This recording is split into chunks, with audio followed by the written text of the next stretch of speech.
حکومت نے تمام نئی ٹیکس چھوٹ یا توسیع کو پارلیمنٹ کی منظوری سے مشروط کرنے کی تیاریاں شروع کر دیں۔ ٹیکس چھوٹ پر پارلیمنٹ میں بحث اور جانچ پڑتال کرنے کا پلان بنا لیا۔ مزید جانیں گے ڈان نیوز کے نمائندے طاہر شیرانی سے۔ طاہر، کیا تفصیلات ہیں؟ جی، ذرائع وزارت خزانہ کا کہنا ہے کہ حکومت کے لیے تمام نئی ٹیکس چھوٹ یا توسیع کے لیے پارلیمنٹ کی منظوری ضرورت ہوگی۔ حکومت پارلیمنٹ کو پالیسی سازی کے عمل میں شامل کر کے ٹیکس پالیسی کو وسیع تر اقتصادی مقاصد سے منسلک کر سکتی ہے۔ ذرائع کے مطابق سیاسی اور غیر پائیدار بنیادوں پر ٹیکس چھوٹ کے امکانات کو کم کیا جائے گا۔ پارلیمنٹ کی منظوری سے اڈھاگ بنیادوں پر ٹیکس چھوٹ کا راستہ روکنے میں مدد ملے گی۔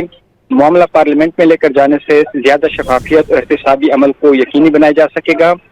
ذرائع کا کہنا ہے کہ ٹیکس چھوٹ کو حکومتی اخراجات میں کمی سے منسلک کیا جائے گا۔ حکومت ٹیکس چھوٹ دینے والے شعبوں کے لیے مختلف سبسڈیز اور اخراجات کم کرے گی۔ یقینی بنایا جائے گا کہ ٹیکس چھوٹ بجٹ خسار میں اضافے کا باعث نہ بنے۔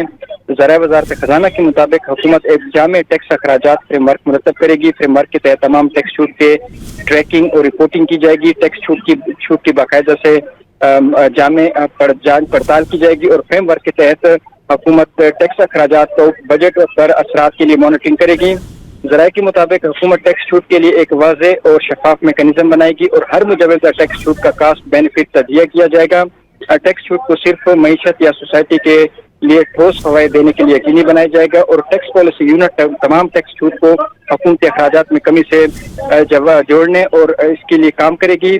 واضح رہے کہ گزشتہ مالی سال کی قومی اقتصادی سروے کے مطابق حکومت کی جانب سے 3,879 ارب روپے کی ٹیکس چھوٹ دی گئی اور اب حکومت نے پلان بنایا ہے کہ جو ہزاروں ارب روپے کی ٹیکس چھوٹ دی جا رہی ہے اس کو صرف اور صرف معیشت یا سوسائٹی کے لیے جو فائدہ مند ہے اس حساب سے ہو اور ایک فریم ورک مرتب کرے گی تاکہ جو ٹیکس چھوٹ ہے وہ تمام جو پارلیمنٹ کی منظوری ہے اس کے لیے اس کو ضروری قرار دیا جائے۔ جی طاہر، بہت شکریہ ان تفصیلات کے لیے۔